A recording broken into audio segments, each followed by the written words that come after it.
Day 87. Time was no longer a river. It had become a swamp. A viscous, stagnant quagmire where each day was indistinguishable from the last, and the hands of the clock were frozen forever at 8:15. The teacher, Sensei Kenji Tanaka, sat on a flat stone warmed by the meager sun near the entrance of the half-ruined temple that had become both their ark and their tomb. His face, once serene and smooth as rice paper, now resembled a map of a dried-up riverbed, a network of deep, dark wrinkles on parchment skin. An unhealthy, almost waxy yellow had seeped into his skin, and his eyes, sunken into the dark caverns of their sockets, gazed upon the world with the feverish yet unyielding glint of a man who had stared into the abyss and not blinked. He watched his clan, his army, 28 small figures moving with the slowed grace of old men. Originally, there had been 30. 2 places in their ranks now gaped with an emptiness like knocked-out teeth. The children sat in a circle on the packed earth of the temple courtyard. Their movements were precise, measured, devoid of any fuss. Energy had become too precious a resource to waste on trivialities. They no longer played. Laughter had become as rare a guest as clean rain. Their school uniforms, a symbol of a past, carefree life, had decayed into earth-colored rags. Yet even in these tatters, one sensed not the chaos of poverty, but the strict discipline of an order. The girls, under the guidance of the quiet Hana, sorted roots, their small fingers unerringly separating the edible from the poisonous. The boys, gathered a short distance away, mended makeshift snares from willow branches, their faces concentrated and serious beyond their years. No one spoke without good reason. Silence had become their primary language, their armor against the despair that always lurked nearby, ready to crawl into any crack in their souls. Sensei Tanaka shifted his gaze to the weakest among them, little Kaito. The boy lay in the shade under an overhang, on a bedding of dry fern leaves. His head was shaved bald, not by monastic custom, but because his hair, once black and glossy, had abandoned him on its own, left on his pillow in lifeless, sorrowful strands. His skin, stretched taut over sharp bones, was dotted with strange burn-like ulcers, and his breath escaped his chest with a quiet, ragged whistle. The teacher knew this was no ordinary ailment. This was the sickness born from that second, man-made sun. A sickness with no name, no face, no cure. An invisible enemy that had seeped into them with the black rain and was now devouring them from within, cell by cell. He slowly rose, every joint screaming with a dull ache, and walked over to the boy. He knelt and placed his dry palm, hot as desert sand, on Kaito's forehead. The boy opened his eyes. In them, there was neither fear nor pain, only an infinite cosmic exhaustion that should not exist in the eyes of a 7-year-old child. Sensei. His chapped lips whispered. Samurai. They don't cry, do they? The teacher swallowed the viscous, thorny lump that rose in his throat.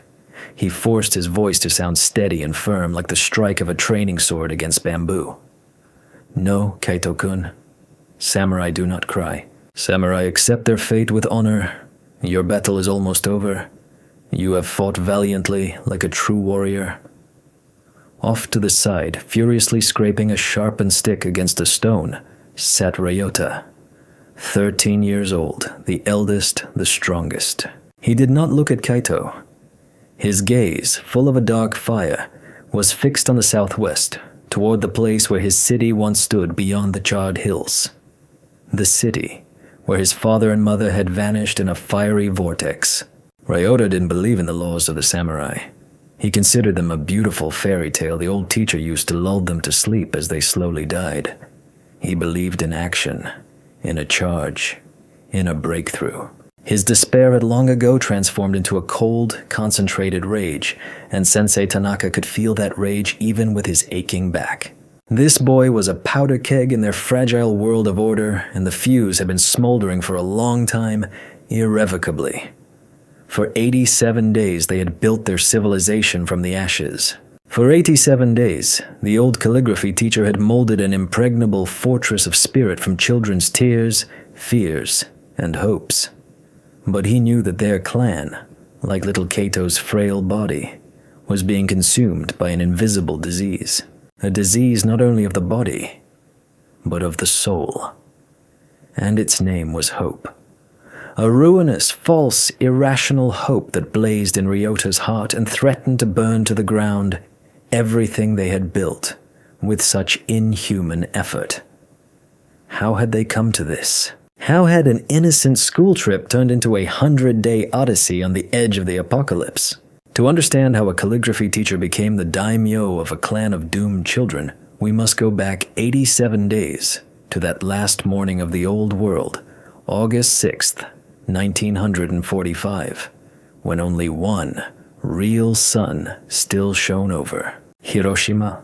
August 6th, 1945, began with the deafening, all-pervading song of the cicadas. The monotonous, vibrating chorus was an integral part of the Japanese summer, as thick and tangible as the heat rising from the scorching asphalt. The air, still and heavy with moisture, melted under the rays of the rising sun, promising another long, grueling day. But for the 36th grade students of the Fukuromachi Elementary School, this morning was steeped not in languor, but in joyful anticipation. Today, they were going on a field trip to the ancient Buddhist temple of Mitaki-dera, nestled in the forested foothills a few kilometers, a couple of miles, northwest of the city. It was a small adventure, a breath of fresh air, a long-awaited escape from the stuffy classrooms where even the ink in the inkwells seemed to dry from the heat. They were accompanied by Sensei Kenji Tanaka, a teacher of calligraphy and history, who was 52 years old. He was a man from another era. While the war had made the faces of other teachers gray and stern, as if carved from stone, a quiet, almost old-fashioned wisdom lived in Sensei Tanaka. He moved smoothly, spoke softly, and even his worn but impeccably clean suit sat on him with a special, innate dignity. The children both loved and feared him, the way one fears something very ancient, significant, and not entirely understood.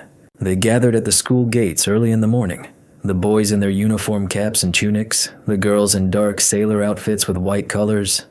Their faces shone. They pushed each other, laughed, shared their bento boxes of rice and pickled vegetables wrapped in colorful furoshiki cloths. The war, which had been going on for so long that the youngest among them couldn't remember peacetime, seemed distant and abstract on this sunny morning. Yes, they were used to the drone of the American B-29 flying fortresses that sailed like silver crosses high in the sky, heading to bomb other cities. Yes, their fathers and older brothers were at the front, and letters from them came less and less frequently. But Hiroshima itself, their city, stood untouched, as if protected by invisible gods.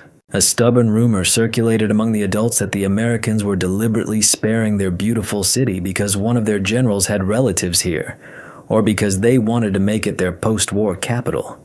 People believed it because it was easier to believe than to fear.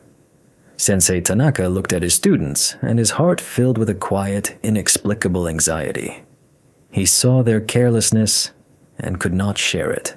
He taught them history, and he knew that gods were capricious, and the mercy of an enemy was the most unreliable of shields. He saw 13-year-old Ryota, the son of a respected city doctor, a boisterous and confident leader, pulling the pigtail of little Hana, the quiet and thoughtful daughter of a fishmonger. Ryota was the embodiment of energy, and Hana was of contemplation. The teacher approached them smoothly. Ryota-kun, the path of a warrior begins with respect for others, even those who seem weaker than you, he said gently but firmly. Ryota snorted, but his ears turned a traitorous red, and he stepped aside. Tanaka smiled with the corners of his mouth. He genuinely believed that within each of these children, even the most boisterous and disobedient, lived the Yamato spirit, the spirit of Great Japan, which only needed to be guided with patience and wisdom. The path to the temple wound up the mountainside, along a narrow trail paved with stones slippery with age. A dense primeval forest stood like a wall around them. Sunbeams struggled to break through the thick crowns of ancient cryptomeria trees, creating a whimsical mosaic of light and shadow on the path. The air here was different. Cool, smelling of damp leaves, moist earth, and pungent resin. The song of the cicadas was even louder here, merging with the melodic gurgle of a mountain stream that ran somewhere nearby, hidden behind a green curtain. The children, out of breath, climbed higher and higher, leaving the city's bustle, its anxieties and hopes far below.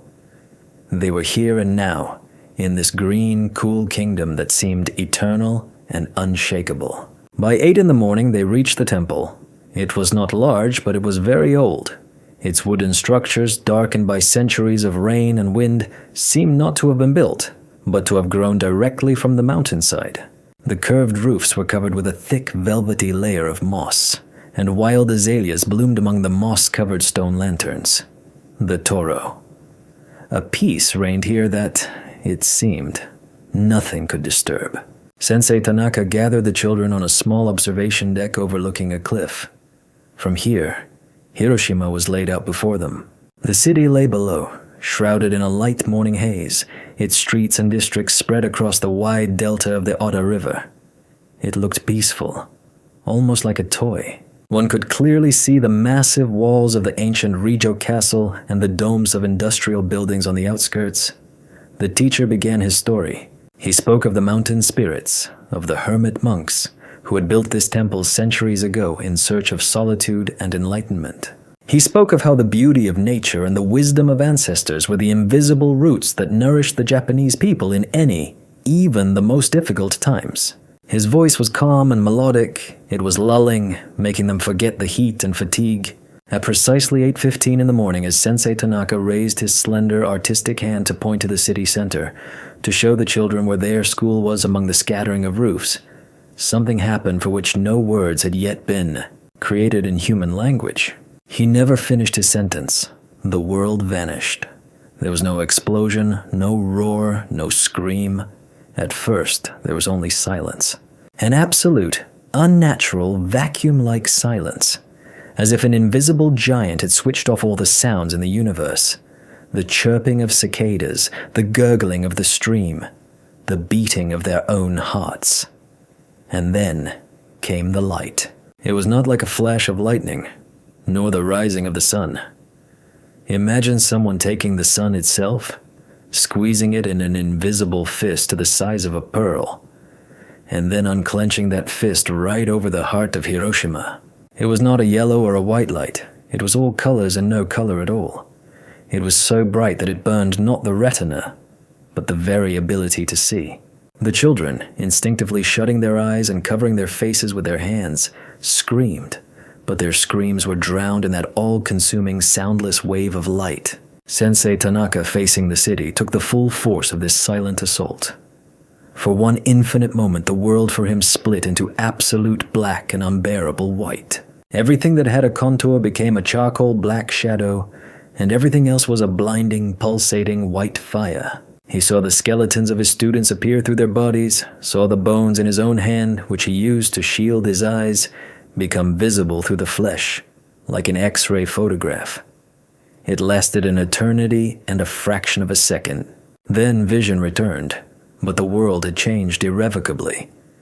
Directly over the city, where the morning haze had just been, a second sun was now growing. It pulsed, swelled, turning into a gigantic, blindingly white ball of fire, devouring the sky. The sight was so majestic in its horror that it paralyzed the will. They stood mesmerized, unable to look away from this apocalyptic flower. And only then, after about 30 seconds that felt like hours, did the sound arrive. At first, it was a low, guttural rumble that traveled not through the air, but through the ground. The stones beneath their feet trembled, the trees shook as if being torn out by their roots.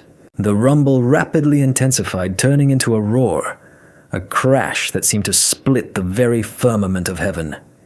It was the sound of a world being born and dying at the same time. The shockwave slammed into the mountainside like the invisible fist of a titan. The air thickened, became solid as a wall, and that wall hurled them to the ground with a cruel, indifferent force. The children were scattered across the platform like dry autumn leaves. Sensei Tanaka, pressed into the carved wooden wall of the temple, felt his ribs crack with a sharp snap. All around, ancient cryptomeria trees broke with a deafening crash. Heavy tiles were torn from the temple roofs, and the stone Toro lanterns fell and shattered. The air filled with dust, leaves, small stones, and a deafening, mind-numbing roar. When the first wave passed, a relative quiet fell, broken only by the crackle of falling branches and the frightened, choked sobs of the children. Tanaka struggled to his feet, fighting a sharp pain in his chest. His ears were plugged, a constant ringing in his head. He looked around. The children were alive, terrified, bruised, and scraped, but alive. The ancient, massive temple structures and the dense forest, like loyal guardians, had absorbed the main force of the blow, protecting them. He rushed to them, helping them up, checking for serious injuries. Ryota, who had fallen just inches from the cliff edge, had only a deep scratch on his cheek. Little Hana was crying, clutching her bruised arm. Gritting his teeth against the pain, the teacher examined each one. A miracle. An incredible, inexplicable miracle. They were all alive. But when he looked up again at the city, he understood that the word miracle had lost all meaning. Where Hiroshima had been, a firestorm now raged. Above it, swirling and shimmering in all shades of yellow, orange, and crimson, grew a monstrous mushroom, rising higher and higher, piercing the clouds with its ugly cap. It was an apocalyptic vision, like the ancient woodblock prints depicting Jigoku, the Buddhist hell. One by one, the children got to their feet and stared at the same sight. Their crying ceased, replaced by a stunned, horrified silence. They were looking at the funeral pyre of their city, their home, their past life. They did not yet understand what had happened. They did not know the words atomic bomb or radiation. They saw only that their world, the world of their parents, friends, and neighbors, had in an instant turned into a fiery inferno. Staring at that monstrous cloud which began to slowly change color to a dirty violet, Sensei Tanaka understood one thing with absolute, chilling clarity. There was no rescue to wait for. There was likely no one left to rescue. The old world with its rules, laws, and promises had burned in that flame. And he, Kenji Tanaka, a calligraphy teacher, was now solely responsible for the lives of these 30 children, trapped with him on this island, in the middle of a sea of fire. In that moment he realized, if they were to survive, he had to become more than just a teacher to them. He had to become their law, their hope, and their fortress, even if it meant becoming a merciless tyrant. The first few hours after the catastrophe were spent in a state of paralyzing stupor. The children, huddled together in a trembling group in the center of the temple courtyard, sat on the ground, unable to tear their eyes from the monstrous spectacle on the horizon. The mushroom cloud was slowly losing its distinct shape, spreading across the sky, and turning into a gigantic, grotesque, dirty violet thundercloud. It slowly but inexorably blotted out the sun, and the day that had begun so dazzlingly was plunging into an ominous, unnatural twilight. Sensei Tanaka, fighting waves of sharp pain from his broken ribs, tried to establish some semblance of order. He made the children take shelter in the main temple hall, away from the precarious walls and the broken branches hanging overhead. His voice, usually soft and calm, became firm and commanding. He gave short, clear commands, and the children, their minds paralyzed by shock, obeyed automatically, thoughtlessly. Their minds refused to accept reality, clinging to the habit of obeying their teacher. Then the rain began. But this was not an ordinary summer shower. Large, heavy black drops fell from the sky. They were sticky and oily to the touch and left dirty, greasy stains on skin and clothing. The rain brought a strange, acrid smell, like that of cinders and burnt metal. The children, parched with thirst and not understanding the danger, reached their hands out to it, turned their faces up, tried to catch the drops on their tongues. Tanaka watched this in horror. His intuition, based on his knowledge of history and nature, screamed at him that this rain carried death. He did not know it was radioactive fallout, but he felt with his entire being that this water was poisoned by the very essence of that monstrous fire. "Inside the temple now!" he shouted, louder than he ever had in his life, and his cry echoed off the surrounding cliffs. "Do not touch this water. Close your mouths." He herded them inside like a shepherd driving a frightened flock of sheep during a storm. Inside the temple, it was dark and cold. The children pressed against each other, trembling with fear and shock. The first breakdowns began. Some sobbed uncontrollably, crying out their parents' names. Others thrashed about hysterically. A little boy named Yuki just sat, rocking back and forth, monotonously repeating one word like a mantra. Mama, mama, mama. Ryota, having recovered from the initial shock, ran up to the teacher. Sensei, we have to go to the city. His voice broke with despair and impatience. My parents are there. My father's a doctor. People need him. Tanaka placed a heavy hand on his shoulder. Ryota-kun, look outside. There is no city. There is a fiery hell. To go there now is certain death. But we can't just sit here and wait, the boy cried. We can, and we will, the teacher cut him off. Our first and only duty now is to survive. That sentence was the first spark of the future conflict. Ryota looked at the teacher with hatred and disbelief. For him, a 13-year-old boy, the words duty and honor were empty sounds compared to the lives of his father and mother. By evening, the black rain had stopped. The twilight deepened into an impenetrable darkness. The city below continued to burn. A vast, sinister glow painted the low clouds a blood-red color, and against this backdrop, the charred silhouettes of trees looked like skeletal hands reaching for the sky. The teacher conducted the first inventory. What did they have? A little rice and dried vegetables in the bento boxes they had brought for a single day. A few canteens of water, now seeming priceless. A penknife belonging to one of the boys. A box of matches that had miraculously survived in Tanaka's own pocket. And that was all. Against them were hunger, thirst, the cold of the coming night, and an uncertainty that was more terrifying than anything else. He understood that the old rules no longer applied. The world where a teacher was meant to be kind and children carefree had collapsed. Anarchy and panic could destroy them faster than starvation. A new law was needed, an iron law. That night, when most of the children had fallen into a restless, anxious sleep, Tanaka left the temple. He sat on the same stone from which he had told them stories that morning. The air was thick with the smell of death. The teacher looked at the burning city, and in his soul, despair and determination fought. He recalled the stories his grandfather, a former samurai from the Asano clan, the very clan that had once ruled Hiroshima, had told him. Stories of clans under siege, of ronin who had lost their master but not their honor. He recalled the 7 virtues of Bushido, the way of the warrior. And in that moment, in that darkness, amidst the ash and ruins, an epiphany came to him. He could not give them food, water, or rescue, but he could give them something more important. He could give them structure, a purpose, a code. He could transform this crowd of frightened children into a clan, a small but proud clan that would fight for its life, obeying not fear, but duty. It was madness. Utter madness. To apply a feudal warrior code to 20th century children facing a nuclear apocalypse.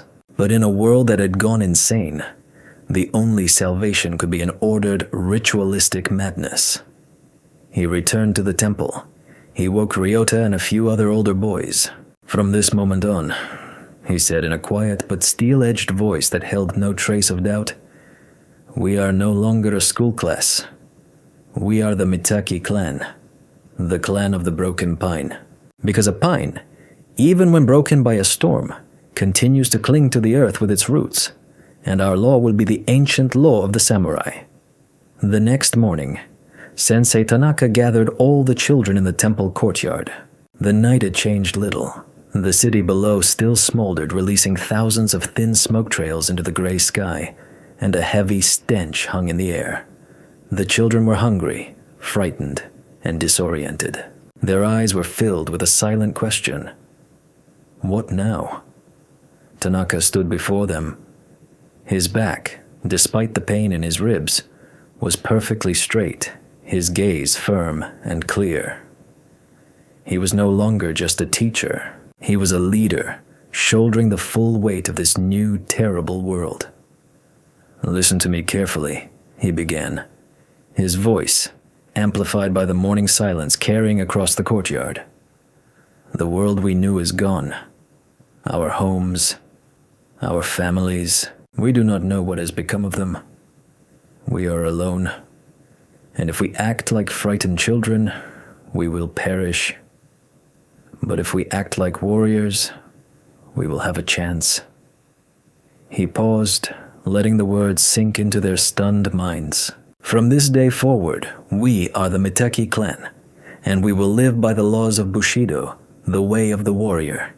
It is our only weapon against the chaos that reigns around us and within us." He saw in their eyes a mixture of bewilderment and fear. Bushido? Samurai? These were words from history books, from the heroic tales they were told at night. What did they have to do with this fiery horror? Tanaka understood their confusion. He had to make these ancient, abstract concepts real, tangible, to turn them into tools for survival. "The first law of Bushido," he continued, raising one finger, "is gi, yi, justice and righteousness. This means that all our supplies, food and water, are now communal. Each will receive an equal share, measured by me. Anyone who tries to take more, who steals even a single grain of rice from a comrade, will become a traitor to the clan, and the punishment will be swift and severe." He scanned them with a stern gaze. The children, instinctively clutching their bundles with leftover food, lowered their eyes. "The second law is yu, yong, courage.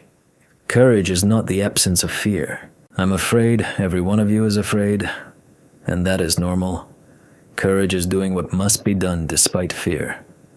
From today, crying and complaining are forbidden. We will face each new day with dignity, as befits warriors." His voice grew stronger with each word.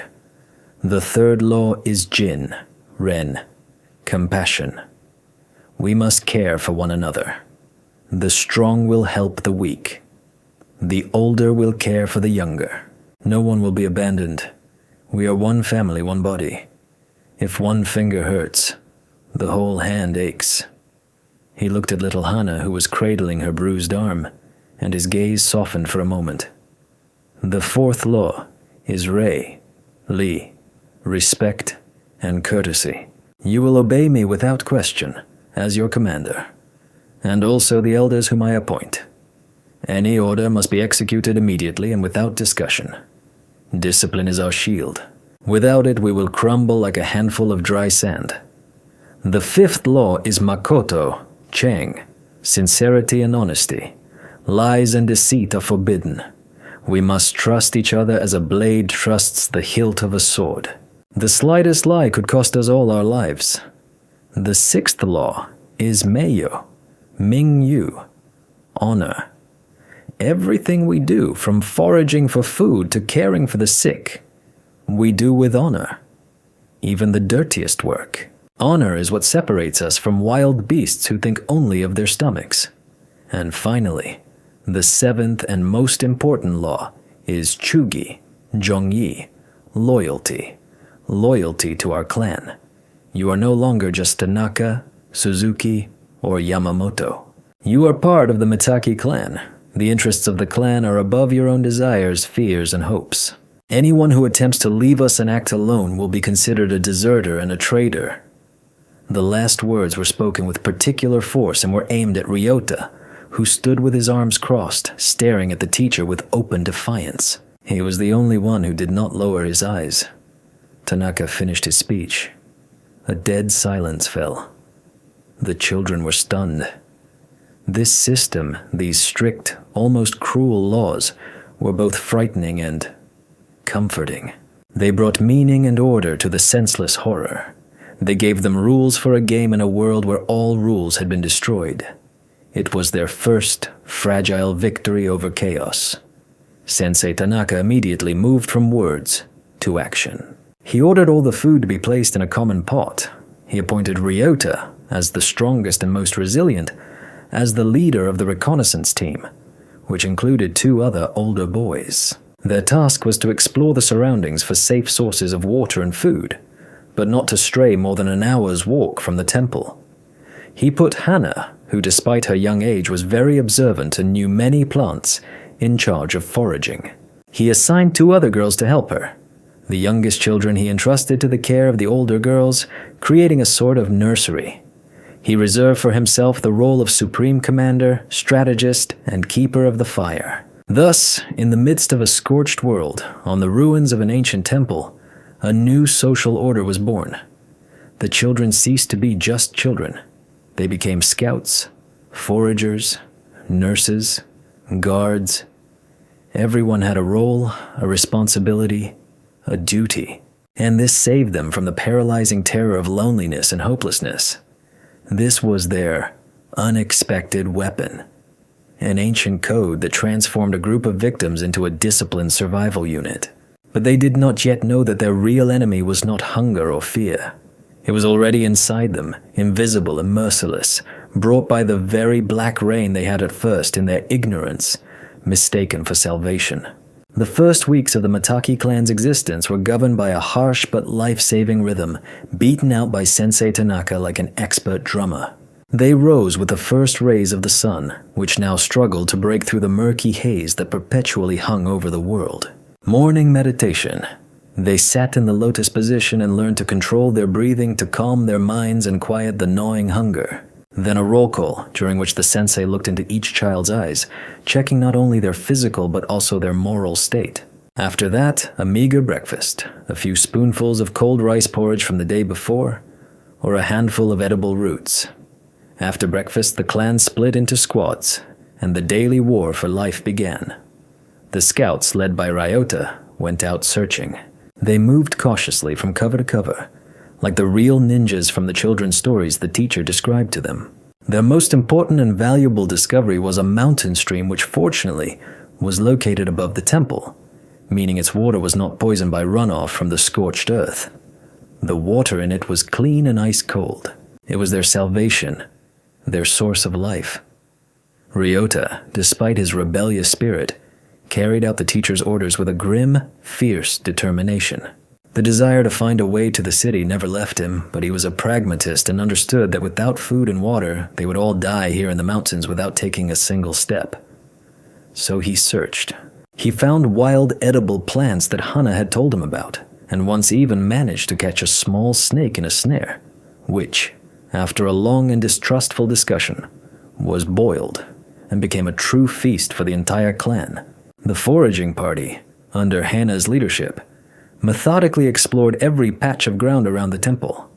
Armed with sharpened sticks, the girls dug up burdock roots, gathered wild sorrel and young fern shoots. Hana proved to be a true treasure. Her grandmother had been a healer, and the girl had absorbed her knowledge since childhood. She knew which mushroom was poisonous and which could be eaten after long boiling, which leaf could be applied to a wound to stop bleeding, and a decoction from which root helped with stomach pain. Her quiet but confident knowledge became their pharmacy and pantry. Meanwhile, life bustled within the temple. The older girls, under the teacher's supervision, cared for the little ones, telling them stories to distract them from their terrifying thoughts. They washed clothes in the stream and maintained cleanliness in their makeshift camp. Discipline was ironclad. Everyone knew their place and their task. Sensei Tanaka turned their life into a continuous ritual. Mealtimes were a ritual, during which they thanked the mountain spirits for the food provided. The evening gathering around the fire was a ritual, where the teacher told them ancient legends of heroes and samurai. These stories were not just entertainment. Each parable was a disguised survival lesson. By telling of a warrior who could survive for weeks on a handful of rice and meditation, he taught them patience and conservation. By telling of a ninja who could sit motionless for hours, blending into his surroundings, he taught them camouflage and caution. By telling of a daimyo who made the cruel decision to sacrifice one castle to save an entire province, he prepared them for future, even more terrible trials. He was not just building survivors, he was building a nation in miniature. Their temple became their state, the stream, their sacred river, the forest, their provider, the code of Bushido, their constitution, and he himself was their emperor, father, and God. This system worked. It gave the children not only the physical resources to survive, but more importantly, psychological stability. It protected their fragile young minds from the destructive effects of chaos. They were not just lost children. They were members of the Mitaki clan, warriors on an important mission. This illusion, this ordered madness, was saving their sanity. But the stronger their little world became, the more it was fortified with rules and rituals, the more an internal conflict brewed. Ryota, returning from his scouting missions, brought back not only food but also new evidence of the complete destruction of the world below. He saw the scorched earth stretching to the horizon. He saw strange, melted shadows of people and objects permanently seared onto the asphalt and walls. But he saw no bodies. That was the most terrifying part. The city was dead, but empty. And this emptiness fed in him a desperate, irrational hope that his parents might have survived, hidden somewhere in the ruins. The teacher's laws seemed increasingly pointless to him. Why gather roots and tell tales when down there? Someone might still be savable. He began to see the sensei not as a savior, but as a jailer, keeping them here in this mountain cage out of his own fear or madness. The tension grew with each passing day. It hung in the air like the smoke from distant fires. Their life had fallen into a harsh but predictable rhythm. They had learned to survive. But not all were prepared to live by the laws of the new world. In the soul of one boy, the strongest and most desperate, a rebellion began to brew. A rebellion that could destroy their fragile empire from within. The conflict erupted on the 27th day. By this time, the initial shock had passed, replaced by a dull, exhausting routine. Hunger had become their constant companion, but they had grown accustomed to its aching pain. Fear had not vanished, but they had learned to hide it behind a mask of samurai composure. It was in this oppressive stability that Ryota's despair reached its boiling point. It started small. He began to argue with the teacher over trivial matters, questioning his orders. He stopped participating in the evening storytelling, sitting pointedly aside and staring at the fading glow over the city. He was like a taut string, and Sensei Tanaka felt it. The breaking point came when Ryota, returning from a scout, announced that he had found a path that could lead them down to the city's outskirts. "There are almost no fires there, Sensei," he said excitedly, his eyes shining with a feverish light. "I saw the ruins of a hospital. My father could be there. We have to go. We have to look for survivors." Tanaka listened to him in silence, his face as inscrutable as a no mask. "Ryota-kun," he replied calmly, "you have disobeyed my order. I forbade you to approach the city. There is nothing to find there but death, an invisible death carried by the very earth and air." "Invisible death?" Ryota exploded. "You speak in riddles again. You're just afraid. You want us all to die of hunger here while you play your samurai games. My parents might be waiting for me." This was a direct violation of the code, an insult to the commander, a challenge to the entire system that held their survival together. The children froze, watching the scene unfold. This was not just a quarrel. It was a battle of two worldviews, the cold, calculated reasoning of a leader responsible for all, and the hot, selfish impulse of a desperate child. "You have forgotten the seventh law, Ryota." The teacher's voice turned to ice. "Loyalty to the clan. Your personal desires cannot endanger the lives of the others. Going to the city is suicide, and I will not allow you to lead others to their deaths." "I'm not leading anyone!" Ryota shouted. "I'll go alone, and you won't stop me!" He turned and bolted towards the path. Tanaka did not move. He uttered only 2 words, but he spoke them in a tone that stopped the boy in his tracks. "Sit. Down." There was such steel, such unbreakable authority in his voice that Ryota, against his will, obeyed. He sat on the ground trembling with rage and helplessness. A heavy silence fell. The teacher had to do something. If he forgave this rebellion, his authority would crumble. Discipline would be shattered, and their small clan would be consumed by chaos. But he could not punish him physically. That would only breed fear and hatred. Tanaka needed to apply what he would later call surgical cruelty. He had to break not the boy's body, but his will, his pride, and do it in front of everyone.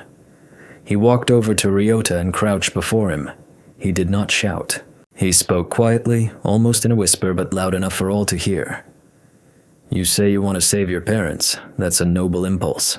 But you are thinking only of yourself. You are willing to risk your life, the only life you have, which now belongs not to you, but to the clan. But what happens if you leave? You are the strongest. You are the best scout. Without you, we will find half as much food. That means the weakest will be the first to die of starvation. Look at Yuki. Are you prepared to kill him with your hope?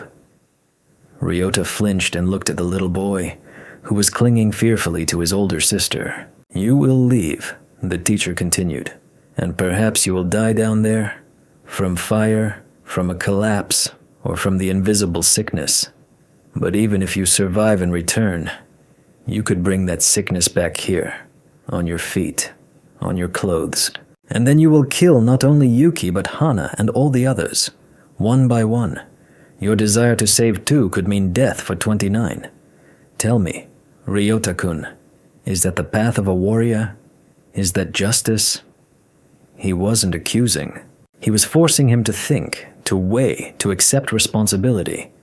He was placing the monstrous burden of a moral choice on the shoulders of a 13-year-old boy. Ryota was silent. His shoulders slumped. His confidence abandoned him, replaced by the bitter realization of the teacher's truth. He wanted to save his family, but the price of that rescue was too high. You will stay here, Tanaka concluded, no longer asking but stating.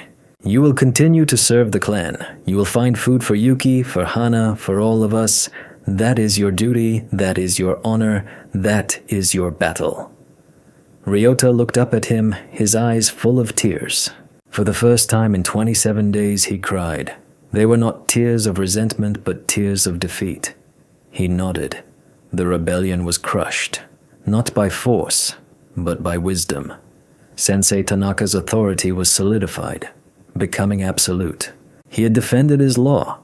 But while they dealt with their internal struggles, while they fought their small private war, they failed to notice that their true, ultimate enemy had already begun its attack, silently, stealthily. It was infiltrating their bodies, preparing for its final, devastating assault. After Ryota's rebellion was quelled, a period of fragile, almost sinister calm settled over the clan. Discipline grew even stricter, the rituals more rigid. It seemed they had defeated all visible enemies: hunger, anarchy, internal strife. They had created their own small, self-sufficient universe, living by the laws of honor and duty. But it was at this very moment that the abyss they had so carefully tried to ignore stared back at them. The greatest trial did not come from without. It came from within. 7-year-old Kato was the first to fall ill. At first, it seemed like a common cold. He became listless, apathetic, refusing to eat. Then he developed a fever. Sensei Tanaka and Hana tried to treat him with herbal teas, but nothing worked. Then, the boy's hair began to fall out. First a few strands on his pillow, then entire clumps. It was unnatural and terrifying. The children watched with superstitious horror. They began to whisper that it was a curse, that the evil kami spirits were angry with them. Tanaka forbade such talk, but he himself felt an icy coldness clutch his heart. He suspected the true cause, the black rain. The same sticky, poisonous rain that had drenched them on the first day. He had seen its traces on the stones, dark, indelible stains, and he understood that this poison had entered their bodies. Soon, the symptoms appeared in other children.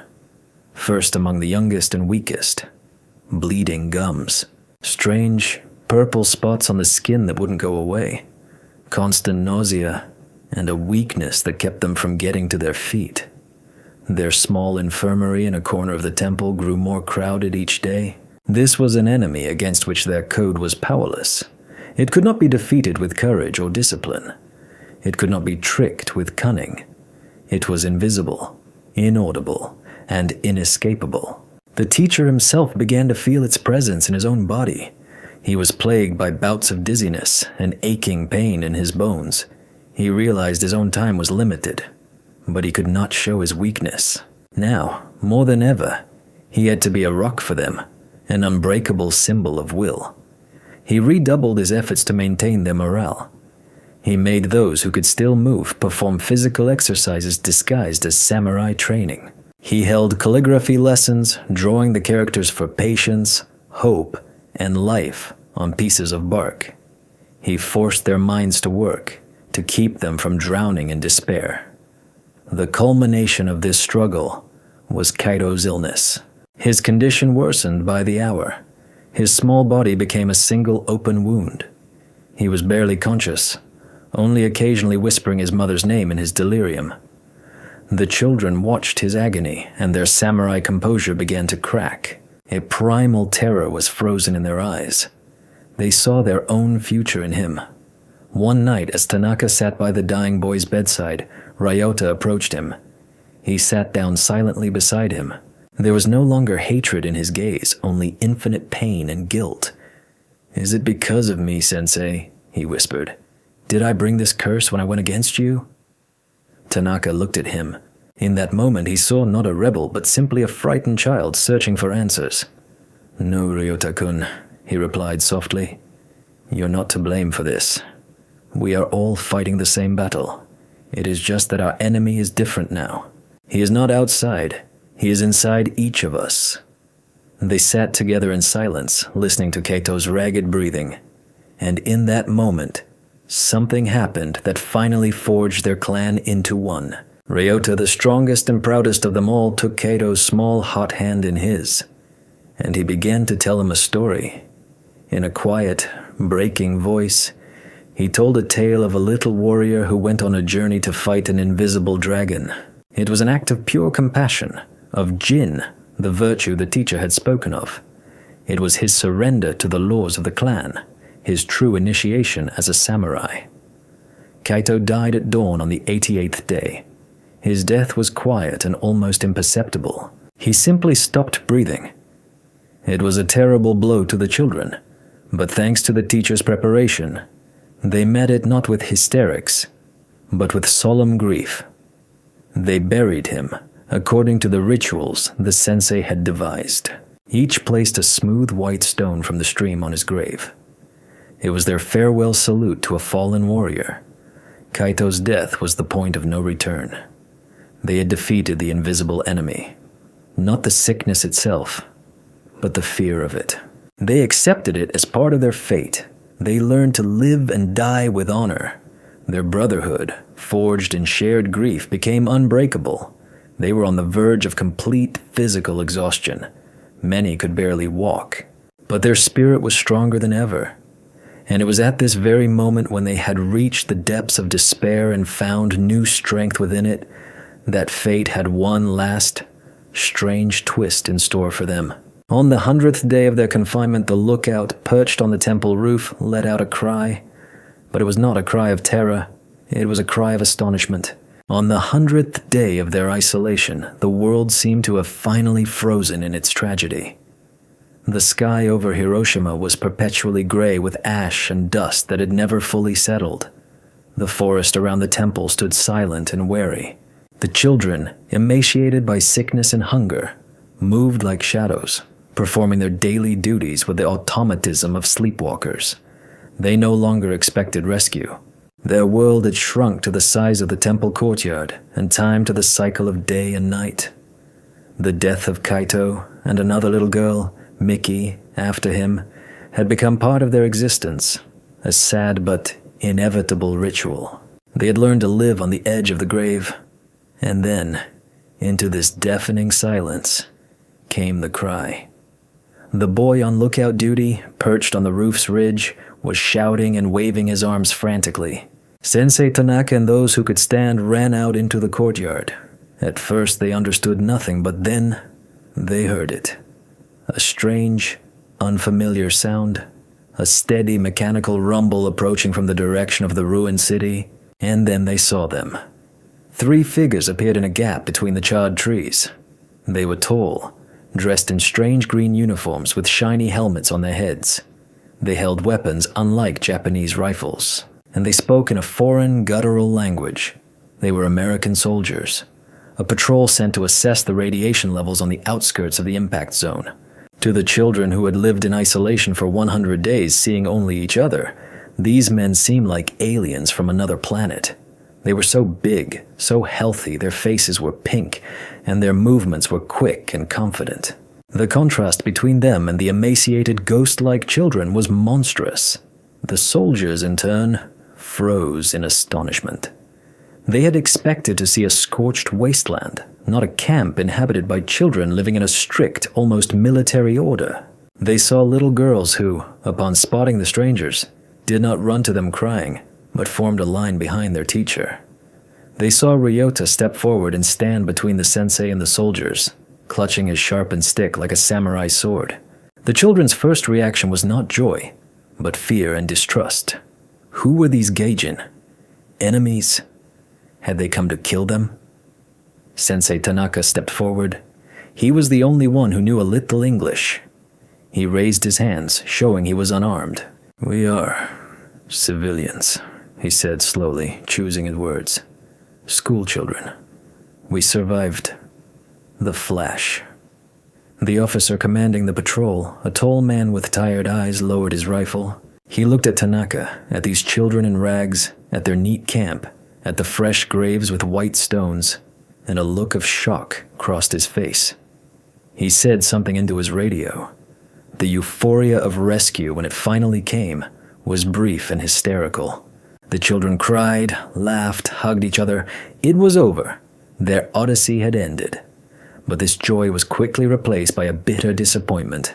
Their saviors were kind, but they were outsiders. They gave them chocolate, which tasted cloying and fake to the children after the bitterness of roots. They treated their wounds with a fragrant, stinging liquid. They spoke to them gently, but their words were empty and incomprehensible. And then began what was, for the children, the greatest betrayal. Their world, their clan, their empire, built with such difficulty, began to be methodically dismantled. The soldiers, acting with the best of intentions, violated all their laws. They walked where it was forbidden to walk. They touched their things. They tried to take away the sick children, breaking the law that the clan does not abandon its own.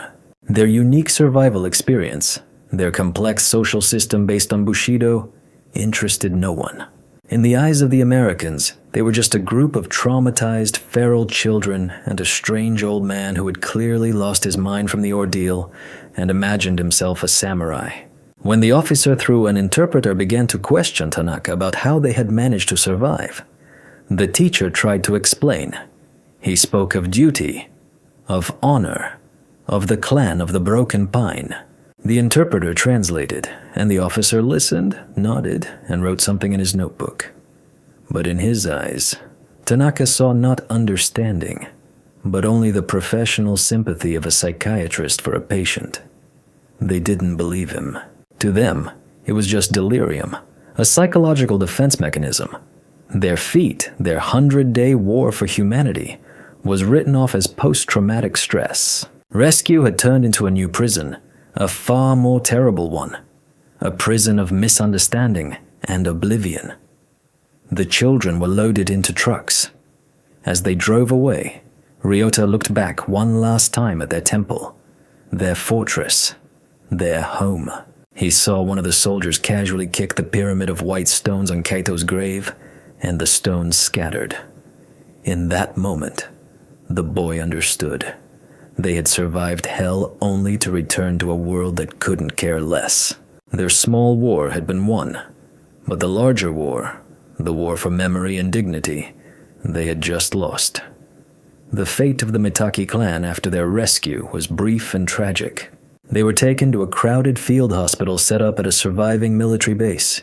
Here, their world finally fell apart. They were separated, boys to one tent, girls to another. The sick, whose condition was critical, were immediately sent to a separate, isolated ward. Their brotherhood, their clan, bound by common grief and a common law, was destroyed by a single stroke of a pen on a medical chart. The children who had been warriors for 100 days were once again just patients, objects of study. They were washed, their hair was cut, and they were changed into identical hospital gowns. American doctors, encountering the effects of radiation sickness for the first time, examined them with scientific curiosity. They were kind, but their kindness was cold and sterile. They treated the symptoms, but they could not heal the soul. Sensei Kenji Tanaka was placed in a separate room. As the group's leader, he was subjected to numerous interrogations. American counterintelligence officers tried to determine if he was a spy, if he'd been on some secret mission. His stories about Bushido and the clan only strengthened their opinion that the old man was insane. His unique pedagogical and psychological experiment, which had saved the lives of 28 children, was classified as group hysteria induced by extreme conditions. His heroic feat was buried in a file stamped secret. The teacher's physical condition deteriorated daily. Away from his students, deprived of his mission, he faded. The invisible sickness he had held at bay for so long with sheer willpower claimed him. He died 2 weeks after the rescue, utterly alone, in a hospital bed. In his last words to a young nurse, there were no complaints, no fear. He simply whispered, "Tell my warriors, they fought honorably." The nurse did not understand what he was talking about. Of the 28 rescued children, 10 more died within the next year. Their young bodies could not cope with the effects of radiation. They were buried in mass graves, without names, as anonymous victims of a great tragedy. The fate of the survivors was unenviable. They became hibakusha, explosion-affected people, a word that became a stigma for the rest of their lives. They were shunned, feared for being contagious. It was difficult for them to find work, to start families. They carried the invisible seal of the catastrophe. Ryota survived. He found distant relatives in a village near Kyoto. He grew into a strong, silent man. He never told anyone about the 100 days in the mountains. The story of the Mitaki clan became his personal, sacred secret. He worked as a carpenter, and it was said he could sit alone for hours, carving wooden figures of warriors. He never married. To the end of his days, he considered himself loyal to a clan that no longer existed. Hana also survived. She married a fellow hibakusha. They had no children. The doctors forbade it. She became a botanist, specializing in the mountain plants of the Hiroshima prefecture. She dedicated her life to studying how nature is reborn on scorched earth. Sometimes, wandering alone in those same mountains, she would find small pyramids of smooth white stones by the stream. She knew who left them, but she and Ryota never met again after the hospital. Their silence was part of the code.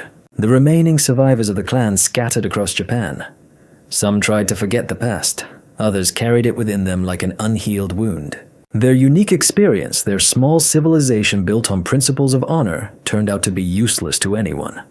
The wider world, with its politics, bureaucracy, and cynicism, simply could not accommodate this strange, inconvenient story. The story of Sensei Tanaka and his children became merely a footnote in classified reports, a bizarre and forgotten episode of a great tragedy. He was buried in a common cemetery for unidentified victims. But, as local residents later recounted, for many years someone would leave a single white chrysanthemum and a small, smooth stone from a mountain stream on his nameless grave. No one knew who brought them. Official history, as it so often does, preserved only the dry, lifeless facts. In the records of the American Occupation Administration for 1945, there's a brief entry about the discovery of a group of 30 schoolchildren and one teacher who survived in the Mitaki Mountains after the atomic bombing of Hiroshima. It also notes that most of them suffered from the effects of acute radiation syndrome, and the group leader exhibited signs of a mental disorder, expressed in obsessive ideas related to samurai culture.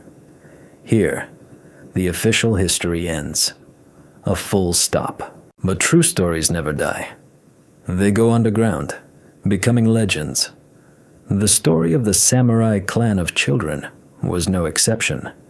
It was not printed in newspapers or told on the radio. It was passed on in whispers. It was told by other hibakusha in hospital wards. It was remembered by old people living in the villages at the foot of the mountains. Over time, it acquired mythical details. It was said that the old teacher was not just a calligrapher, but a descendant of an ancient samurai lineage, a keeper of secret knowledge. It was said that the children under his guidance learned to understand the language of beasts and birds, that the spirits of the forest protected them and showed them where to find edible roots. They said that on the night the first child died, all the cicadas in the mountains fell silent for an entire hour, mourning the fallen warrior. The legend claimed that the American patrol did not find them by chance. Supposedly, they were led by a mystical white deer, a messenger of the mountain gods, which vanished as soon as the soldiers saw the children. This story became a parable about how, when the world of men collapses, ancient laws come to the rescue, the laws of honor and nature. About how, even at the epicenter of the most terrible creation of human genius, the nuclear weapon, salvation can be found in the wisdom of ancestors. The story of the Mitake clan became a symbol of the unbending Japanese spirit, which, like a broken pine, continues to cling to life even on scorched earth. This story is not just a chronicle of survival. It is a reminder that the most powerful weapon and the most reliable shield are not found in the arsenals of armies, but within man himself. They are faith, discipline, and loyalty to one another. It is the ability to build a new world from the wreckage of the old, even if that world lasts only 100 days, and its only citizens are 30 doomed children.